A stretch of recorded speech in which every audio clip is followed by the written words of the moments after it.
ದಟ್ಟ ಮಳೆಯ ಮಧ್ಯೆ ಒಂದು ವಿಸ್ಮಯಕಾರಿ ಬಾವಿಯ ಬಗ್ಗೆ 2 ವಾರಗಳ ಹಿಂದಷ್ಟೇ ನಾವೊಂದು ವಿಶೇಷ ಸ್ಟೋರಿ ಮಾಡಿದ್ವಿ. ಮೇದಿನಡ್ಕ, ಈ ಸುಳ್ಯ ಸಮೀಪದ ಮೇದಿನಡ್ಕ ಅರಣ್ಯದೊಳಗೆ ಇರುವಂತಹ ಒಂದು ಬಾವಿ.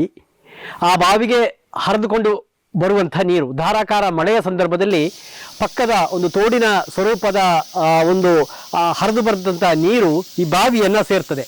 ಆ ಬಾವಿಯ ಬಗ್ಗೆ ನಾವು ಆ ಮಳೆಯ ಮಧ್ಯೆ ಬಂದು ಒಂದು ಸ್ಟೋರಿ ಮಾಡಿದ್ವಿ.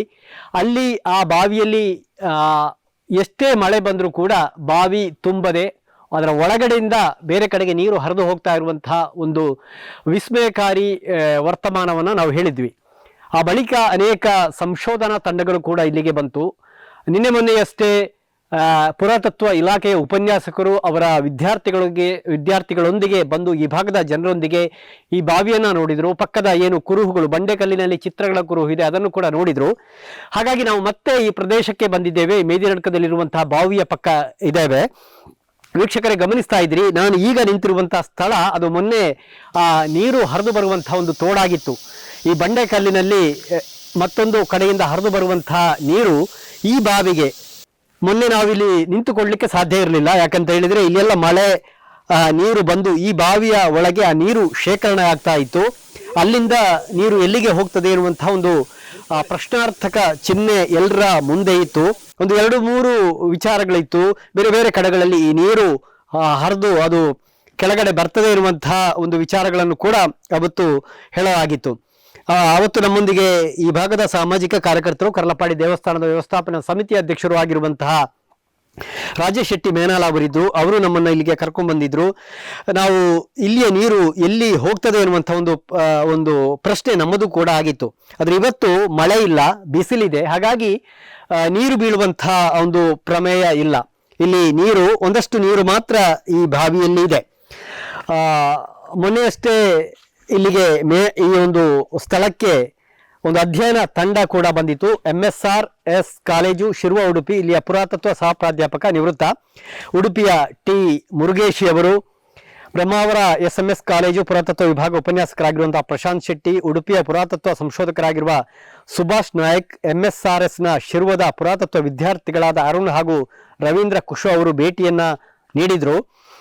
ಒಂದಷ್ಟು ಆಸಕ್ತರಿಗೆ ಇದು ಕುತೂಹಲದ ಕೇಂದ್ರ ಕೂಡ ಆಗಿ ಪರಿಣಮಿಸಿದೆ. ಹಾಗಾಗಿ ಈ ಸಂಶೋಧನಾ ಆಸಕ್ತಿಯ ಒಂದು ಪುರಾತತ್ವ ವಿಭಾಗಗಳಲ್ಲಿ ಆಸಕ್ತಿಯನ್ನು ಹೊಂದಿರುವವರು ಕೂಡ ಈ ಭಾಗಕ್ಕೆ ಇತ್ತೀಚೆಗೆ ಬರ್ತಾ ಇದ್ದಾರೆ.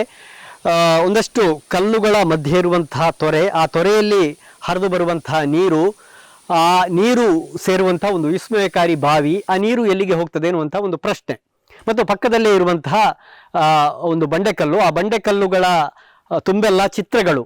ನೋಡಿ ವೀಕ್ಷಕರಿಗೆ, ದಟ್ಟ ಮಳೆಯ ಸಂದರ್ಭದಲ್ಲಿ ಇದು ತೊರೆಯಾಗಿರ್ತದೆ. ಇಲ್ಲಿ ನೀರು ಧಾರಾಕಾರವಾಗಿ ಹರಿದು ಬರ್ತದೆ. ಮಳೆ ನಿಂತ ಕೂಡಲೇ ಇವತ್ತು ಯಾವ ಪರಿಸ್ಥಿತಿ ಇದೆ ಅಂತ ನೋಡ್ತಾ ಇದ್ದೀರಿ. ಕಲ್ಲುಗಳು ಮಾತ್ರ ಕಾಣ್ತಾ ಇದೆ. ಹಾಗಾಗಿ ನೀರು ಹೋಗುವಂಥದ್ದು ಕೂಡ ಕಾಣೋದಿಲ್ಲ. ತಾವು ನಮ್ಮ ಸ್ಕ್ರೀನ್ನಲ್ಲಿ ಮೊನ್ನೆ ಇದ್ದಂತಹ ಯಾವ ರೀತಿ ನೀರು ಹರಿದು ಹೋಗ್ತಾ ಇತ್ತು, ಅದೇ ರೀತಿಯಲ್ಲಿ ಇವತ್ತು ಯಾವ ಸ್ಥಿತಿ ಇದೆ ಎನ್ನುವುದನ್ನು ಕೂಡ ತಾವು ಗಮನಿಸ್ತಾ ಇದ್ದೀರಿ. ಕೆಲವೊಂದು ದಿನನಿತ್ಯ ಕಾಣುವ ವಿಷಯಗಳಾಗಿದ್ರು ಕೂಡ ಅದರ ವಿಶೇಷತೆಗಳು ನಮ್ಮ ಗಮನಕ್ಕೆ ಬಾರದೇ ಇರ್ತದೆ.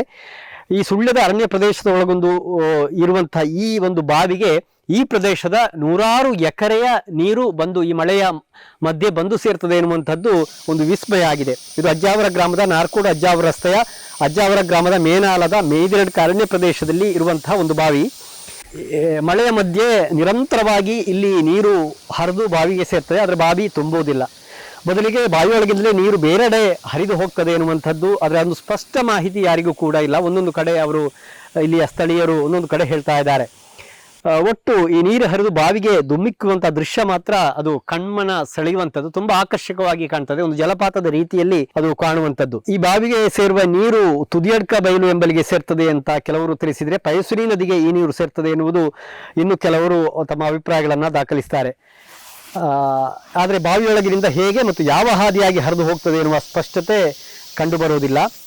ಬೇಸಿಗೆಯಲ್ಲಿ ಅಂದರೆ ಈಗ ನೋಡಿ, ಗಮನಿಸಿ, ಇದೀಗ ಬಿಸಿಲಿದೆ. ಈ ಬಾವಿ ಹಾಗೂ ಸುತ್ತಮುತ್ತ ಪ್ರದೇಶ ನೀರು ಇಲ್ಲದೆ ಒಂದು ರೀತಿಯಲ್ಲಿ ಬರಡಾಗಿದೆ. ಇಂಥ ವಿಸ್ಮಯಕಾರಿ ನೀರು ಹರಿದು ಬರುವಂಥ ಪ್ರದೇಶ ಇದ್ದರೂ ಕೂಡ ಇದು ಇತ್ತೀಚಿನವರೆಗೂ ಕೂಡ ಸ್ಥಳೀಯರ ಗಮನಕ್ಕೆ ಬಂದಿರಲಿಲ್ಲ. ಈ ಕರ್ಲಪ್ಪಾಡಿ ದೇವಸ್ಥಾನದ ಬ್ರಹ್ಮಕಲಶೋತ್ಸವದ ಸಂದರ್ಭದಲ್ಲಿ ಹೊರತರಲಾದಂತಹ ಒಂದು ಸ್ಮರಣ ಸಂಚಿಕೆಯಲ್ಲಿ ಈ ಬಗ್ಗೆ ಒಂದು ಲೇಖನ ಇರ್ತದೆ. ಆ ಬಳಿಕ ಒಂದಷ್ಟು ಮಂದಿ ಇದು ಕುತೂಹಲದಿಂದ ಇದನ್ನ ಗಮನಿಸಿದ್ದಾರೆ. ಇದರ ವಿಡಿಯೋ ಕೂಡ ಸಾಮಾಜಿಕ ಜಾಲತಾಣಗಳಲ್ಲಿ ವೈರಲ್ ಆಗಿದೆ. ನೋಡಿ ವೀಕ್ಷಕರೇ, ಇದು ಅದರ ಈ ಒಂದು ವಿಸ್ಮಯಕಾರಿ ಬಾವಿಯ ಪಕ್ಕದಲ್ಲೇ ಇರುವಂತಹ ಮತ್ತೊಂದು ಪ್ರದೇಶ. ಏನು ಮೊನ್ನೆ ನಾವು ಇಲ್ಲಿಯ ಸ್ಟೋರಿ ಮಾಡುವಂತಹ ಸಂದರ್ಭದಲ್ಲಿ ಮಳೆ ಸುರಿತಾ ಇತ್ತು, ಹಾಗಾಗಿ ಈ ಭಾಗದಲ್ಲಿ ಎಲ್ಲ ಮಳೆ ನೀರು ನಿಂತಿತ್ತು. ಹಾಗಾಗಿ ಇಲ್ಲಿಯ ಚಿತ್ರಗಳನ್ನ ನಮಗೆ ತುಂಬಾ ಗಮನಿಸಲಿಕ್ಕೆ ಅಥವಾ ಅದರ ಕುರುಹುಗಳನ್ನ ನಮಗೆ ಗೊತ್ತಾಗ್ತಾ ಇರಲಿಲ್ಲ. ಈಗ ನೋಡಿ, ಈಗ ಇಲ್ಲಿರುವಂತಹ ಚಿತ್ರಗಳು ಸ್ವಲ್ಪ ಸ್ಪಷ್ಟವಾಗಿ ಕಾಣ್ತಾ ಇದೆ. ಮತ್ತೆ ಇಲ್ಲಿಗೆ ಭೇಟಿ ನೀಡಿದಂತಹ ಏನು ಪುರಾತತ್ವ ಆಸಕ್ತಿಯ ಉಪನ್ಯಾಸಕರು ಮತ್ತು ವಿದ್ಯಾರ್ಥಿಗಳು ಇಲ್ಲಿ ಒಂದಷ್ಟು ಅನ್ವೇಷಣೆಯನ್ನ ಮಾಡಿದ್ದಾರೆ. ಅಲ್ಲಿರುವಂತಹ ಆ ಚಿತ್ರಗಳಲ್ಲಿದ್ದಂತಹ ಮಣ್ಣುಗಳನ್ನೆಲ್ಲ ತೆಗೆದು ಅಲ್ಲಿ ನಂಬರನ್ನು ಕೂಡ ಅಲ್ಲಿ ಹಾಕಿದ್ದಾರೆ. ಯಾವ ರೀತಿಯ ಆಕೃತಿಗಳು, ಅದು ವೃತ್ತಾಕಾರದ ಆಕೃತಿಗಳು, ತ್ರಿಕೋನಾಕೃತಿಗಳು, ಚಕ್ರದ ಆಕೃತಿಗಳು, ಜೊತೆಗೆ ಬೇರೆ ಬೇರೆ ಸಂಕೇತಗಳು. ಪ್ರಿಯ ವೀಕ್ಷಕರೇ, ಇನ್ನು ಈ ಅರಣ್ಯದೊಳಗೆ ಕಂಡು ಬಂದಿರುವಂತಹ ಈ ಬಾವಿಯನ್ನು ಪರಿಶೀಲನೆ ನಡೆಸಿದಂತಹ ಈ ಅಧ್ಯಯನ ತಂಡ ಈ ಬಾವಿ ವಿಸ್ಮಯಕಾರಿ ಎನ್ನುವಂಥದ್ದನ್ನು ಅವರು ಕೂಡ ಕಂಡುಕೊಂಡಿದ್ದಾರೆ ಎನ್ನುವಂಥ ಮಾಹಿತಿ ಲಭ್ಯ ಆಗಿರುವಂಥದ್ದು. ಬಾವಿಯ ಸಮೀಪ ಆದಿಮಕಲೆಯ ನಿವೇಶನ ಇರುವುದರಿಂದ ಈ ಆದಿಮಕಲೆಯ ನಿರ್ಮಾಣರೇ ಈ ಬಾವಿಯನ್ನು ಕೂಡ ನಿರ್ಮಿಸಿರಬಹುದು ಅಂತ ಭಾವಿಸಲಾಗಿದೆ. ಇಲ್ಲಿನ ಚಿತ್ರಗಳು ಬಹಳ ಸ್ಪಷ್ಟವಾಗಿ ಲೋಹದ ಕಬ್ಬಿಣ ಆಯುಧ ಉಪಯೋಗಿಸಿ ಕೆತ್ತಿರುವ ಚಿತ್ರಗಳಾಗಿವೆ. ಇನ್ನು ಈ ಮೇದಿನಡ್ಕ ಸಮೀಪದಲ್ಲಿ ಕರಿಯಮೂಲೆ ಇತರ ಪ್ರದೇಶಗಳಲ್ಲಿ ಬೃಹತ್ ಶಿಲಾಯುಗ ಕಾಲದ ಗುಹಾ ಸಮಾಧಿಗಳು ಕೂಡ ಪತ್ತೆಯಾಗಿರುವಂಥದ್ದು. ಆದ್ದರಿಂದ ಈ ಆದಿಮಕಲೆಯ ನಿರ್ಮಾಣರು ಕೂಡ ಸುಮಾರು 3000 ವರ್ಷಗಳ ಪುರಾತನ ಬೃಹತ್ ಶಿಲಾಯುಗ ಕಾಲದ ಚಿತ್ರಗಳೆಂದು ಕೂಡ ತರ್ಕಿಸಬಹುದಾಗಿದೆ ಎಂಬ ಅಭಿಪ್ರಾಯಕ್ಕೆ ಅವರು ಬಂದಿದ್ದಾರೆ. ಏನು ಈ ಮಾಹಿತಿಯನ್ನು ನೀಡಿರುವಂಥ ಪ್ರೊಫೆಸರ್ ಮುರುಗೇಶಿ ಅವರು ಮುಂದಿನ ದಿನಗಳಲ್ಲಿ ಮತ್ತೆ ಇಲ್ಲಿಗೆ ಆಗಮಿಸಿ ಇಲ್ಲಿ ಇದ್ದುಕೊಂಡು ಇಲ್ಲಿನ ಮತ್ತಷ್ಟು ಅಧ್ಯಯನವನ್ನು ನಡೆಸಿ ಮಾಹಿತಿ ನೀಡುವುದಾಗಿ ಕೂಡ ತಿಳಿಸಿದ್ದಾರೆ. ಈಗ ತಿಳಿಸಿದಂಥ ಮಾಹಿತಿ ಅದು ಪ್ರಾಥಮಿಕ ಅಧ್ಯಯನದಿಂದ ಸಿಕ್ಕ ಮಾಹಿತಿ ಎನ್ನುವುದನ್ನು ಕೂಡ ಅವರು ತಿಳಿಸಿದ್ದಾರೆ. ಈ ವಿಶಾಲ ಮೈದಾನದಲ್ಲಿ ಕೇವಲ ಸುರುಳಿ ಕೇಂದ್ರ ಬಿಂದು ಹೊಂದಿರುವಂತಹ ವೃತ್ತಗಳು ಕೂಡ ಕಂಡುಬಂದಿದ್ದಾವೆ. ಸುರುಳಿಗಳು ನಿರ್ದಿಷ್ಟ ಸಂಖ್ಯೆ ಗುಂಪುಗಳಾಗಿ ಪ್ರತ್ಯೇಕ ಗುಂಪುಗಳಾಗಿ ಕೂಡ ಮಾಡಿರುವುದು ಅವರಿಗೆ ಕಂಡುಬಂದಿದೆ. ಈ ಸುರುಳಿಗಳು ಖಗೋಳ ವಿಜ್ಞಾನಕ್ಕೆ ಸಂಬಂಧಿಸಿದಂತಹ ಚಿತ್ರಗಳಂತೆ ಕೂಡ ಗೋಚರಿಸ್ತಾ ಇದೆ. ಅಂದರೆ ನಕ್ಷತ್ರ ಪುಂಜಗಳು ಹಾಗೂ ಸೌರವ್ಯೂಹದ ಸಂಕೇತಗಳಾಗಿರ್ಬೋದು ಎಂಬ ಅಭಿಪ್ರಾಯವನ್ನು ಕೂಡ ಅವರು ವ್ಯಕ್ತಪಡಿಸ್ತಾ ಇದ್ದಾರೆ. ಒಟ್ಟಿನಲ್ಲಿ ಇನ್ನೂ ಹೆಚ್ಚಿನ ಅಧ್ಯಯನ ಅಗತ್ಯವಿದೆ ಎನ್ನುವುದನ್ನು ಕೂಡ ಈ ಅಧ್ಯಯನ ತಂಡ ಅಭಿಪ್ರಾಯವನ್ನು ವ್ಯಕ್ತ ಮಾಡಿದೆ. ಮಳೆ ನಿಂತರೂ ಮಳೆಯ ಹನಿ ನಿಲ್ಲುವುದಿಲ್ಲ ಎನ್ನುವಂಥ ಒಂದು ಮಾತಿದೆ. ಈ ಮೇದಿನಡ್ಕ ಪ್ರದೇಶದಲ್ಲಿ ಈಗ ಮಳೆ ನಿಂತಿದೆ, ಆದರೆ ಈ ತೋಡಿನಲ್ಲಿ ಮಳೆಯ ಹರಿವು ನಿಂತಿದೆ. ಆದರೆ ಈ ವಿಸ್ಮಯಕಾರಿ ಬಾವಿಯ ಕುರಿತ ಕುತೂಹಲ ನಿಂತಿಲ್ಲ. ಏನು ಎನ್ನುವುದು ಇನ್ನಷ್ಟು ಅಧ್ಯಯನ ಆಗಬೇಕಾಗಿದೆ.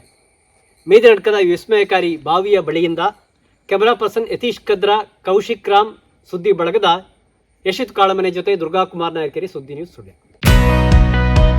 Karnataka agri garden nursery, Mogarpane, Halegate, Sullia. ನಮ್ಮಲ್ಲಿ ಉತ್ತಮ ತಳಿಯ ಹೈಬ್ರಿಡ್ ತೆಂಗಿನ ಗಿಡಗಳು ಹಾಗೂ ಉತ್ತಮ ತಳಿಯ ಅಡಿಕೆ ಗಿಡಗಳಾದ ಇಂಟರ್ ಮಂಗಳ, ಮೋಹಿತ್ ನಗರ, ಸೈಗಾವ್, ರತ್ನಗಿರಿ, ಸುಮಂಗಲ, ಊರಿನ ಮಂಗಳ ಹಾಗೂ ಗೇರು ತಳಿಗಳು ಮತ್ತು ಕಸಿ ಜಾಯಿಕಾಯಿ ಗಿಡಗಳು, ವಿವಿಧ ರೀತಿಯ ಹಣ್ಣಿನ ಗಿಡಗಳು, ಕಾಳು ಮೆಣಸಿನ ಕಸಿ ಗಿಡ, ಪಣಿಯೂರು 7 ಲಭ್ಯವಿದೆ ಹಾಗೂ ಶಾಂತಮಂಗಲ ಅಡಿಕೆ ಗಿಡಗಳು ಲಭ್ಯ. Karnataka agri garden nursery, Mogarpane, Halegate, Sullia. Contact 9048865019.